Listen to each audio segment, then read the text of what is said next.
ওই রাহমাতুল লিল আলামিনকে লক্ষ্য করে আল্লাহ তাআলা বলেন, হে নবী আপনি বিশ্বের মানুষদেরকে বলে দেন, আল্লাহু কানাল বাহরু মিদাদান লিকালিমাতি রাব্বি লানাফিদাল বাহরু ক্বাবলা আন তানফাদা কালিমাতু রাব্বি ওয়ালাউ জি'না বিমিসলিহি মাদাদা। আল্লাহ রাব্বুল আলামিন নবীকে লক্ষ্য করে বলেন, ও নবী বিশ্বের মানুষদেরকে বলে দেন, তারা যদি দুনিয়ার যত সমুদ্র আছে সমস্ত সমুদ্রের পানিগুলো যদি একত্রিত করে আর আপনার রবের ব্যাখ্যা বিশ্লেষণ করা যদি শেষ আপনার রবের ব্যাখ্যা বিশ্লেষণ করা যদি শুরু করে, একদিন দুনিয়ার পানিগুলি সমুদ্রের পানিগুলি শেষ হয়ে যাবে। তবে আপনার রব এবং মহান রব এবং আল্লাহ, ওই আল্লাহ রাব্বুল আলামিনের ব্যাখ্যা বিশ্লেষণ করা শেষ হবে না। আল্লাহু আকবার, আওয়াজ করে আল্লাহু আকবার। এইরকম মানুষ না সারা জীবন যদি আল্লাহ তাআলার শুকর আদায় করে আমি, তাহলে আল্লাহ তাআলার শুকর আদায় করা, নিয়ামতের শুকর আদায় করা কোনদিন শেষ করতে পারবো না। মুহতারাম হাজিরিন, সূরাতুল লুকমানের মধ্যে আল্লাহ তাআলা এক আয়াতের মধ্যে বলেন, আপনাকে আমাকে লক্ষ্য করে বলেন, ও দুনিয়ার মানুষ তোমরা শুনে রাখো, ওয়ালাউ আন্নামা ফিল আরদি মিন সাদারাতিন আকলামু ওয়াল বাহরু ইয়ামুদ্দু মিন বা'দিহি সাবআতু আবহুরিন মা নাফিদাত কালিমাতুল্লাহ।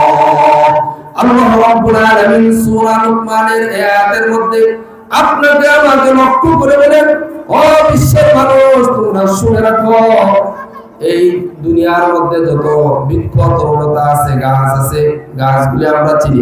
আকলাম শব্দ এখানে আল্লাহ তাআলা ব্যবহার করেছেন, শাজারাতুন জমা শব্দ ব্যবহার করেছেন। আকলাম মানে কলম, শাজারাতুন মানে গাছ। এখানে বহু গাছ আল্লাহ তাআলা ব্যবহার করেছেন, জমা সিগার ব্যবহার করেছেন। আল্লাহ তাআলা আপনাকে আমাকে বলতেছে, তোমরা যদি দুনিয়ার মানুষ একত্রিত হয়ে আকাশের নিচে জমিনের উপরে যত বৃক্ষ তরুলতা গাছগুলি আছে, এই গাছগুলি যদি তোমরা কলম রূপে ব্যবহার করো, আর যত সমুদ্র আছে এই সমস্ত সমুদ্র নয় বরঞ্চ আটলান্টিক মহাসাগরের মতো এইরকম আটলান্টিক মহাসমুদ্রের 7টি সমুদ্রের পানি যদি একত্রিত হয়ে কালি হয়ে যায়, আর বৃক্ষ তরুলতা যদি গাছগুলি যদি কলম হয়ে যায়, সমস্ত কিছু একদিন শেষ হয়ে যাবে। তবে মহান আল্লাহ রাব্বুল আলামিনের ব্যাখ্যা বিশ্লেষণ করা, প্রশংসা করা শেষ হবে না। সুবহানাল্লাহ, বলেন না শুকরানা ওয়াতাইতু বলেন, শুকরানা নিয়ামতাত আফযু কুনাদ কুফরানা নিয়ামতাত জয় কুনাদ, শুকরানা নিয়ামতাত জয় কুনাদ কুফরানা নিয়ামতাত জয় কুনাদ। মুহতারাম হাজিরিন, আমি যে আয়াতে কারিমা তেলাওয়াত করেছি, ওই তেলাওয়াতকৃত আয়াতের মধ্যে আল্লাহ রাব্বুল আলামিন আপনাকে 5টা বিষয় বলেছেন, 5টা বিষয় সতর্ক করেছেন। কি 5টা বিষয়? ফাকুলু ইস্তাগফিরু রাব্বাকুম ইন্নাহু কানা গফফারা। আল্লাহ রাব্বুল আলামিন বলেন, ও বান্দা দুনিয়ার মধ্যে চলবা, দুনিয়ার মধ্যে গুনাহ করবা, এই গুনাহ থেকে যদি তুমি পরিত্রাণ না পেয়ে দুনিয়ার থেকে যদি না আসতে পারো, তাহলে দুনিয়ার জিন্দেগি তোমার একদিন শেষ হয়ে যাবে, কবরের জিন্দেগিটা তোমার শেষ হবে না, হাসরের জিন্দেগিটা শেষ হবে না। তাই তো আল্লাহ রাব্বুল আলামিন আপনাকে আমাকে ইস্তিগফারের কথা বলেছেন। আর ইস্তিগফার যে করবে আল্লাহ রাব্বুল আলামিন তাকে 5টা পুরস্কার দান করবে। কয়টা পুরস্কার? আমরা ইস্তিগফার করতে পারি না? আস্তাগফিরুল্লাহ, মসজিদে গেলে আস্তাগফিরুল্লাহ পড়বো, আস্তাগফিরুল্লাহ রাব্বি মিন কুল্লি যামবি ওয়া আতুবু ইলাইহি।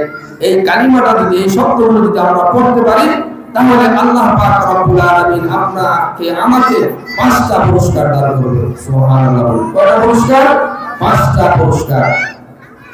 মুহতারাম হাজিরিন, হযরত হাসান বসরি রাহমাতুল্লাহ আলাইহির কাছে ওই জামানার কিছু লোক গিয়ে বললেন, ও হাসান বসরি, আপনি হলেন জামানার কুতুব, একজন বড় আলেম, একজন বিজ্ঞ আলেম, একজন প্রখ্যাত আলেম। আপনার মতো আলেম এই দুনিয়ার মধ্যে নাই, আপনার মতো বুজুর্গ এবং এই দুনিয়ার মধ্যে নাই। আপনার কাছে আমরা কিছু সমস্যা সমাধানের জন্য আসছি। কি জন্য আসছি? কিছু সমস্যা, আমাদের অনেকের সমস্যা, এই সমস্যা সমাধান যাতে হয় এই জন্য আপনার কাছে আসছি। হযরত হাসান বসরি রাহমাতুল্লাহি আলাইহির কাছে ওই জামানার কিছু লোক গিয়ে বললেন, এই হাসান বসরি, আমরা বিভিন্ন ধরনের বিভিন্ন সমস্যায় ভুগতেছি, আমাদেরকে কিছু আমল দেন, কিছু নসিহত পেশ করেন, যাতে আমরা আমাদের সমস্যাগুলি সমাধান করতে পারি। একজন বললেন যে দেশের মধ্যে বৃষ্টি হয় না, আমাদেরকে আমল দেন। হযরত হাসান বসরি রাহমাতুল্লাহি আলাইহি বললেন, তোমরা ইস্তেগফারের আমল করবা, তাহলে তোমাদের দেশের মধ্যে কি হবে? আল্লাহ পাক রব্বুল আলামিনের কাছ থেকে আকাশ থেকে বৃষ্টি বর্ষণ হবে, দুনিয়া ঠান্ডা হয়ে যাবে।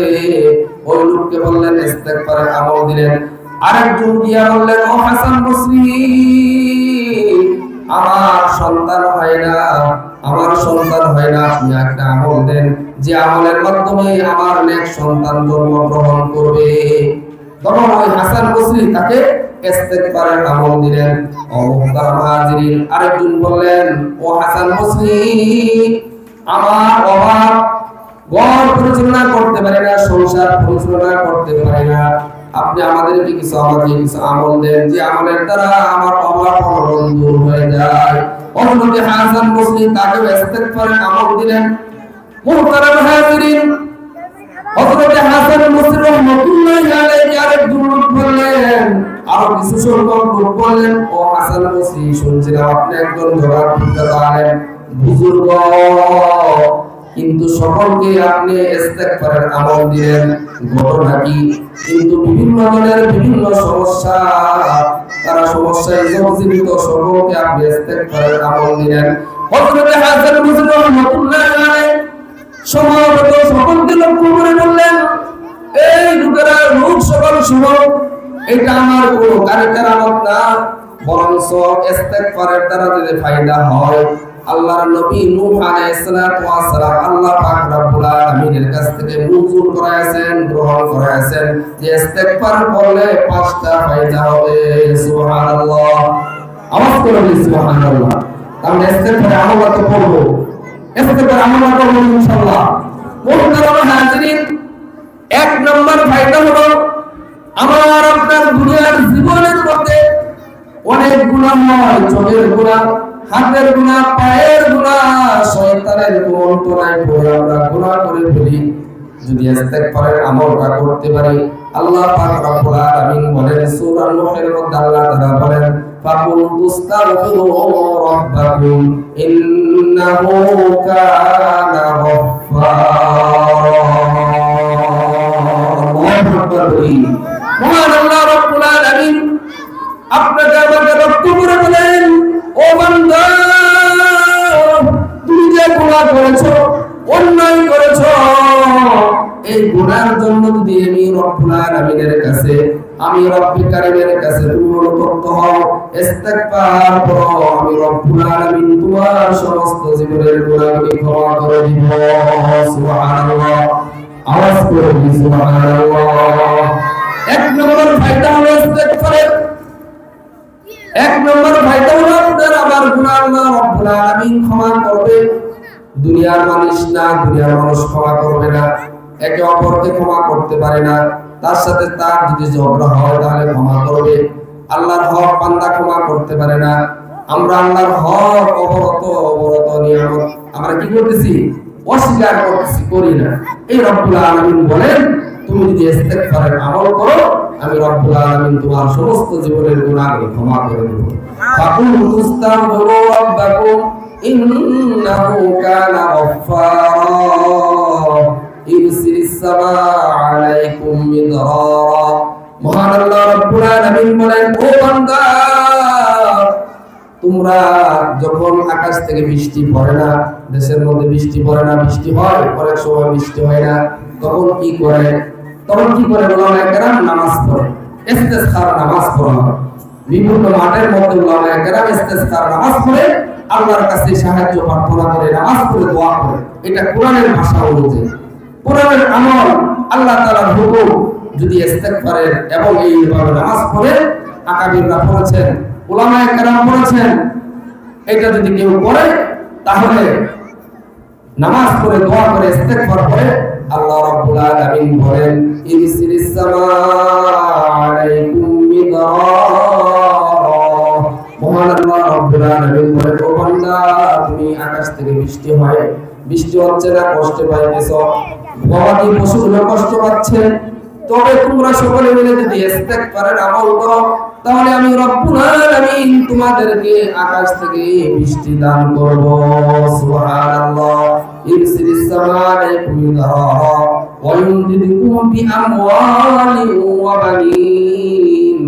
আল্লাহ রাব্বুল আলামিন বলেন ও বান্দা তোমার সংসার পরিচালনা করতে, কামাই রুজি করতে, অথবা তোমার সংসারের মধ্যে বরকত হয় না, তোমার মধ্যে অভাব অনটন হচ্ছে, এই জন্য যদি তুমি সকলে মিলে তোমার পরিবার পরিজন মিলে যদি তুমি ইস্তেগফারের আমল করো তাহলে আল্লাহ রাব্বুল আলামিন বলেন আমার পক্ষ থেকে তোমার রিজিকের ব্যবস্থা করে দিব। সুবহানাল্লাহ বলবেন না? তাহলে কি তৃতীয় নম্বর ফায়দা হলো ইস্তেগফারের আমলের দ্বারা তৃতীয় নম্বর ফায়দা হলো আল্লাহ রাব্বুল আলামিন সংসারের মধ্যে অভাব অনটন দূর করে দিবে। অর্থ দিবে, কে দিবে? আল্লাহ। আসলে আমাদের সমাজের মধ্যে অনেক লোক গরিব ছিল, এখন কি হয়েছে? টাকা পয়সার মালিক হয়েছে। আবার অনেকে কি ছিল? টাকা পয়সার মালিক ছিল, এখন আবার সে ফকির, রাস্তার ফকির হয়ে গেছে। কবি বলেন নদীতে কোন ভাঙে সে কোন জোড়াবাই, এই তো নদীর খেলা, সকাল বেলার দলিল তুই ফকির সন্ধ্যা বেলা। আমরা বুঝি, আমরা কিন্তু আমল করি। মুহতারাম হাজিরিন, যদি দ্বিতীয় নম্বর আমল ইস্তেগফারের আমল করতে পারেন তাহলে আল্লাহ রাব্বুল আলামিন আপনার আমার পরিবার থেকে অভাব অনটন দূর করে দেবেন। ইরসিলিস সামা'a আলাইকুম মিদরারা ওয়া ইউমদিদকুম বিআমওয়ালিন ওয়া বানিন। আল্লাহ রাব্বুল আলামিন 4 নম্বর ইস্তেগফারের পুরস্কার দান করবেন। আল্লাহ তাআলা বলেন ও বান্দা তোমার সন্তান হয় না, আমাদের দেশের মতো অনেকে কি হয় না, সন্তান হয় না, ছেলে সন্তান হয় না, কারো ছেলে অথবা কারো মেয়ে, কারো মেয়ে হয় ছেলে হয় না, ছেলে হয় আবার মেয়ে হয় না, আবার কারো কিছু হয় না। এটা দেওয়ার মালিক কে? সন্তান দেওয়ার মালিক কে? দুনিয়ার কোন বিশ্বাসে দিতে পারবে? খাজানা দিতে পারবে? কোন মাজারে বন্ধক করলে যে হবে দিতে পারবে? কোন মাজারের শক্তি নাই, কোন বিশ্বাসের শক্তি নাই। আল্লাহ রাব্বুল আলামিন বলেন ও বান্দা তোমার যদি সন্তান না হয় তাহলে আমার কাছে ইস্তেগফারের আমল করো, আমি রব্বুল আলামিন তোমাকে এক সন্তানের ব্যবস্থা করব। সুবহানাল্লাহ।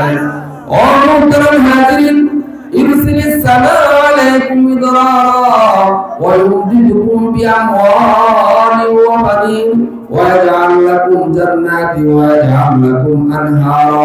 5 নম্বর পুরস্কারটা কি হবে? আল্লাহ রাব্বুল আলামিন বলেন ও বান্দা তুমি যদি ইস্তেগফারের আমল করো আমি রব্বুল আলামিন তোমার জীবনের সমস্ত গুনাহ ক্ষমা করে দিয়ে তোমাকে জান্নাতের মধ্যে প্রবেশ করায় দিব। সুবহানাল্লাহ। এই জান্নাত পাইতে হলে তাহলে আপনাকে আমাকে আমল করতে হবে।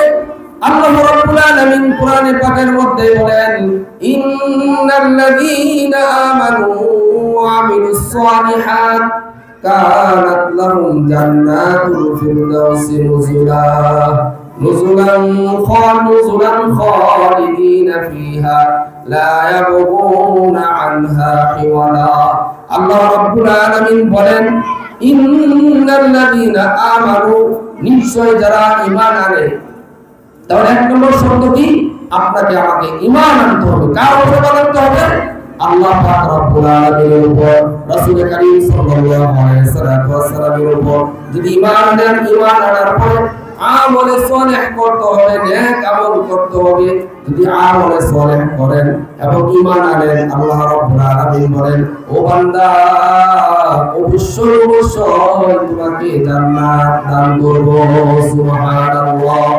আল্লাহ তাআলা বলেন ফামান কানা ইয়ারজু লিকা রাব্বিহি ফালইআমাল আমালান সালিহান ওয়া লা ইশরিক বিইবাদাতি রাব্বিহি আহাদা।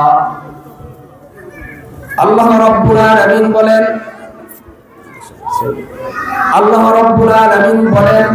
ওই জান্নাত পাওয়ার জন্য ঈমান শর্ত এবং আমলে সালেহ শর্ত, এবং ওই জান্নাত এবং আল্লাহ পাক রব্বুল আলামিনের কাছে কাল কিয়ামতের দিন সাক্ষাৎ করার জন্য কেমন আমলটা লাগবে? শিরক মুক্ত ইবাদত, শিরক মুক্ত আমল লাগবে। ফামান কানা ইয়ারজু লিকা রাব্বিহি ফালইআমাল আমালান সালিহান ওয়া লা ইউশরিক বিইবাদাতি রাব্বিহি আহাদা। আল্লাহ রাব্বুল আলামিন বলেন, ও বান্দা, কাল কিয়ামতের দিন যদি তোমার রব্বে কারীমের সাথে সাক্ষাৎ করার ইচ্ছা থাকে, তোমার আমাদের ইচ্ছা আছে কিনা? আল্লাহর সাথে সাক্ষাৎ করার ইচ্ছা আছে? বলেন, আছে না? আল্লাহ রাব্বুল আলামিন আপনাকে আমাকে বলেন, তোমরা যদি তোমার রবের সাথে সাক্ষাৎ করার ইচ্ছা পোষণ করো, তাহলে দুনিয়ার জিন্দেগিতে শিরক মুক্ত ইবাদত নিয়ে আমার কাছে আসতে হবে। আমরা শিরক মুক্ত ইবাদত নিয়ে যাইতে চাই নাকি? চাই না ইনশাআল্লাহ? আল্লাহ রাব্বুল আলামিন আমাদেরকে কবুল করো। যে আমি আয়াতে কারিমা তেলাওয়াত করেছিলাম, রাসূল করিম সাল্লাল্লাহু আলাইহি ওয়াসাল্লাম হাদিসের উপর একটা হাদিস তেলাওয়াত করেছিলাম যে ইস্তিগফার করলে, তওবা করলে আল্লাহ রাব্বুল আলামিন আমাদের জীবনের সমস্ত গুনাহ ক্ষমা করে দিবে। আল্লাহ রাব্বুল আলামিন আমাদেরকে ইস্তিগফারের উপর আমল করার তৌফিক দান করুন। সকলে বলি আমিন। ওয়া আখিরু দাওয়ানা আলহামদুলিল্লাহি রাব্বিল আলামিন।